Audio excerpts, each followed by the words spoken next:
I never imagined myself as the type of person who would live in a bus. I thought of bus dwellers as bold, unapologetic, all the things I'm not.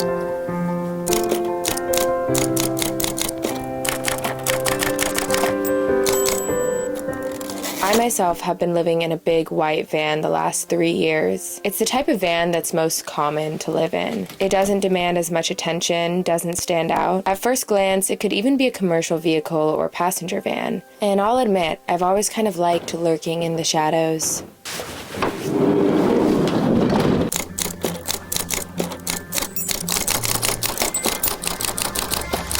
You miss 100% of the shots you don't take. Oh, what a cliche. Uncomfortable on the bench, just as friends. But I'm watching him, watching her, and it's making me sick. I am going to make a simmer pot to start the morning. I picked some of these oranges from the garden, so I'm just going to use the skins of this. And then I'm also going to add some cinnamon sticks, some star anise. I got these 2 baby pomegranates from the garden. They're not ripe enough to eat, but I thought they would be nice and aromatic. And then I got some bay leaves. I've actually never made a simmer pot before, but I've been seeing them everywhere recently, and I really love candles and essential oils and stuff, so I thought it'd be a great way to make this space really nice and aromatic.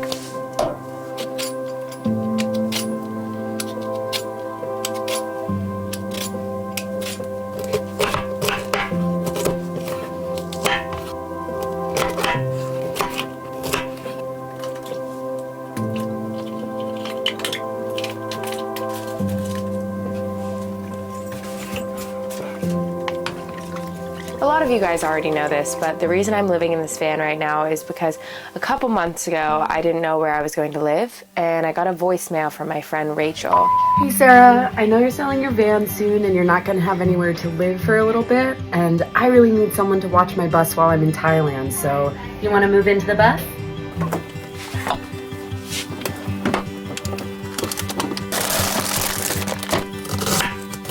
I really wish I could transfer smell to you because this simmer pot smells so good.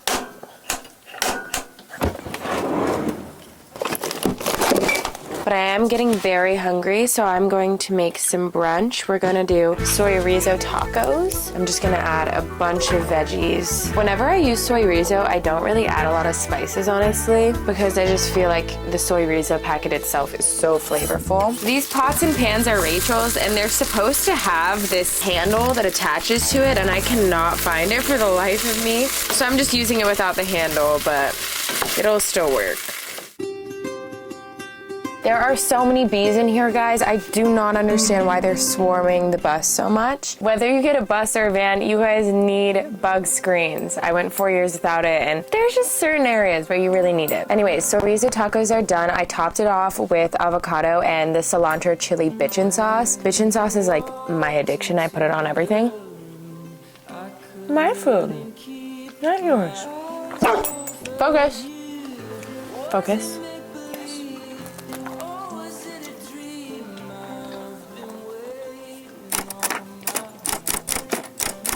The first comparison between bus life and van life is the size. This is an obvious one, and it's been one of the biggest deciding factors of why I haven't gotten a bus in the past. I've always perceived bus life to be very limiting in terms of where you can go, what campsites you can access, parking spots you can fit into, and stuff like that, and I always felt intimidated by driving such a big vehicle. Granted, this is a pretty small school bus. Some school buses get so big, so I don't know how it would feel to drive a massive school bus, and I also haven't driven this bus too much, but I've actually been surprised when driving it that it's not as bad as I thought it was. It drives pretty well. It's not scary to drive, at least for me. And you are limited with where you can go, but whenever we were traveling with Rachel in Colorado, she was able to go to any of the campsites we wanted to go to. So after living in the school bus for a bit, I actually don't think size is as big of a deal as I once thought it was. A bee fell in my simmer pot and burned to death, and it was the saddest thing ever. The next thing I thought about when buying a bus was the space. Something that really affected my mental health after 4 years living in the van is that it all just felt like one space. And studies actually show that your mind associates certain spaces with certain things. So if you try to work where you sleep, you may notice you feel more tired. Or if you try to sleep where you work, you may notice your mind is feeling focused and wants to work. But when you live in such a small space like a van, you can't really attain that feeling of having different spaces for different things. So I would work in the same room that I would sleep in the same room that I would work, cook in that exact same room as well, go to the restroom in that same room. I know that it's technically all still the same room in a bus also, but because there's more space, I do feel like you can have the energy of different spaces. You have the lounge room up here, and then you have this kitchen area here. The bathroom is in here, more kitchen, and back here is like the bedroom. That's an obvious pro on the bus life side, and I think that's why a lot of people choose buses, because ultimately a van is very small. I have been loving this tea from the brand Sama for years. This one is mint blueberry, and it's supposed to help you focus, so let's do that.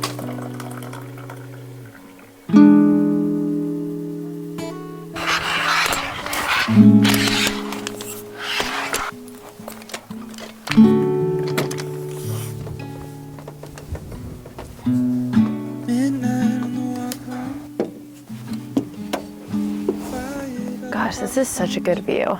As you guys know, I'm in a pretty transitional period of my life. I recently moved out of the van that I've called home for over 4 years, and it was just so much more than a home to me. So it feels like a lot to process the loss of that. But I also bought another van, and I'm gonna be renovating that, and there's all this excitement for the new projects. And I'm back home with my family in my hometown, and that's something I haven't done in years, for this long of a period of time anyways. I've also been feeling the physical absence of a lot of my friends and community recently, since most of my friends are still on the road. And I've always enjoyed some periods of introspection and solitude, so I don't mind it, but it's definitely a transitional period.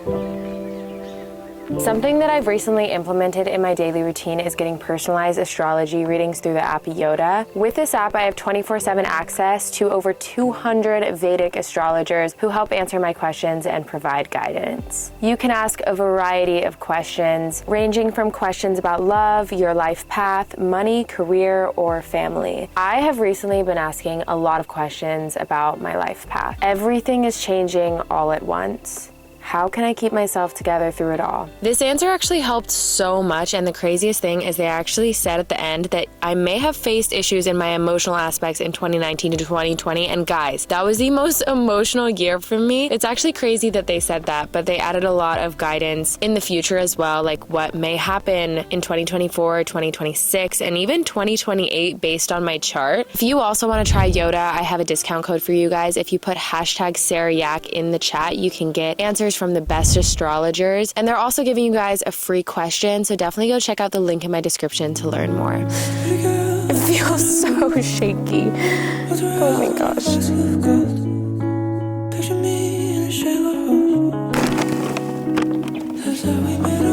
You guys know that my dog Cholla is a reactive boy, so I usually just feed him his dinner and breakfast as treats. I'm using this Spot and Tango dog food, and it's high reward enough to be able to do this. Cholla, come!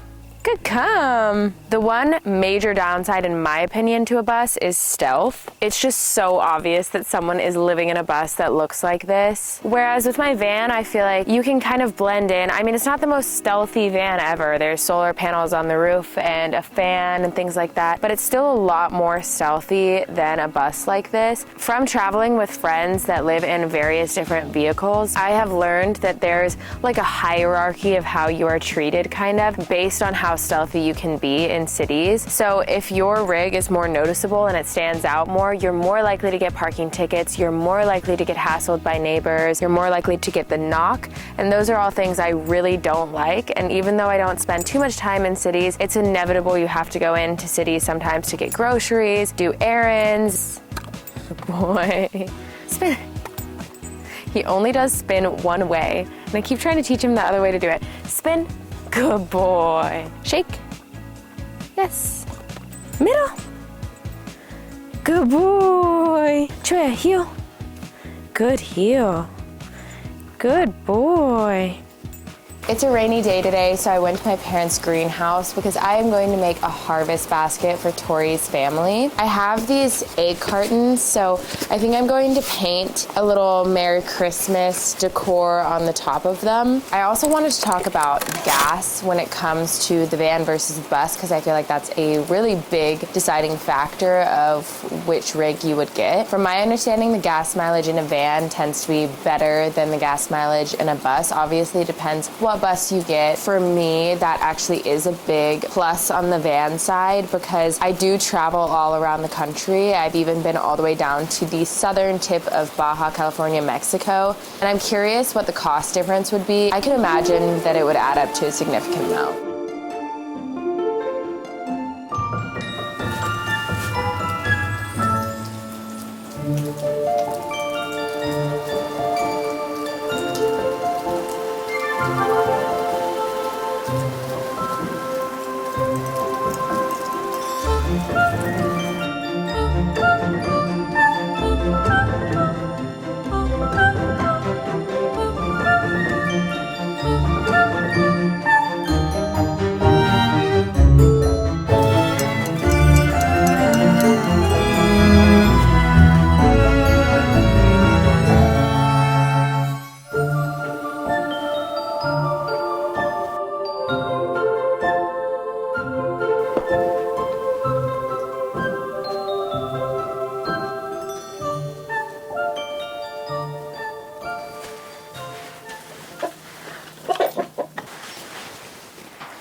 There were 2 eggs today from the ladies.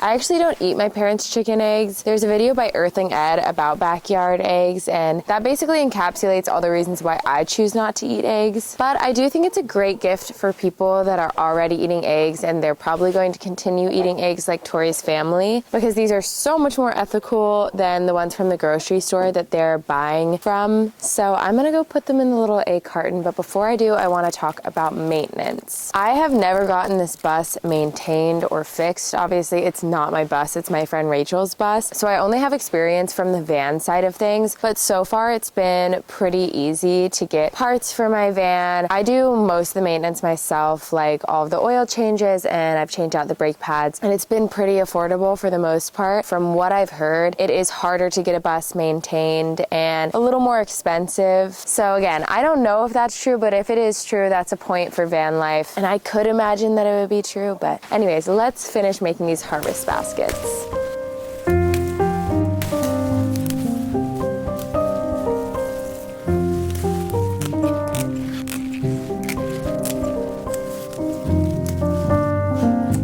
A lot of people ultimately choose bus life over van life for one main reason other than the additional space, and it's the cost. You can find a used bus for a lot cheaper than cargo vans, and it allows people who are on a tighter budget to live on the road. When I first wanted to live on the road, I was pretty stressed financially. I had just dropped out of college and worked for years at a therapy center and through babysitting to save up enough money for a van, but I was still struggling to find one within my budget. And I'd be lying if I said in those moments a school bus didn't sound pretty tempting, but I eventually weighed out all the pros and cons and asked myself, would I be willing to sacrifice mobility, stealth, and potentially reliability for a cheaper upfront cost?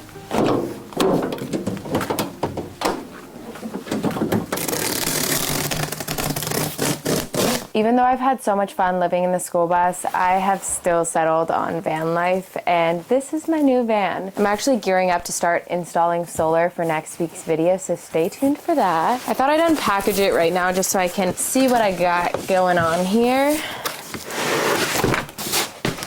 Wow, that's beautiful. The reason why I've decided to live in a van instead of a school bus is honestly the stealth factor of it all, and I'm not even a major stealth camper or anything, but I like having the option to go into cities if I need to run errands and to do groceries and stuff like that. There have been times where I'm camping in the city alongside a friend who has a rig that stands out a little bit more, and there was actually a time where we were both parking on the same street for the same amount of time, but my friend got a parking ticket and she got hassled by the neighbors and I didn't, just because her rig stood out a little bit more than mine. For me, that's not not really something that I'm willing to risk right now, and I'm more than happy to downsize a little bit. I also really love being able to go to campsites that may be kind of hard for a bus to get to. There are definitely some campsites I'm thinking of that I do not think that Rachel's bus could go down. And even though her bus did surprise me and it has a lot more mobility than I thought, I still really love having the versatility and the option to go as many places as I can. If my partner Tori and I actually wanted to live in the same vehicle, I could totally see us living in a bus. Living with two people in a van is very hard. I honestly don't know how people do it. Tori and I did it for a year full time, and you're just always in each other's space, and it's really nice to have some alone time and feel like you're in your own space sometimes. And I feel like you can actually attain that in a bus versus a van. But Tori and I are actually not going to both live in this van. She's getting her own van and I have this van, and we'll travel alongside each other. And that way we still have this feeling of having different spaces. It's a really reliable vehicle and we can kind of go unnoticed in cities. So I'm really happy with this setup we have going, and I think it's going to be really awesome for us. But what do you guys think? Would you rather live in a bus or a van? Let me know in the comments what you think,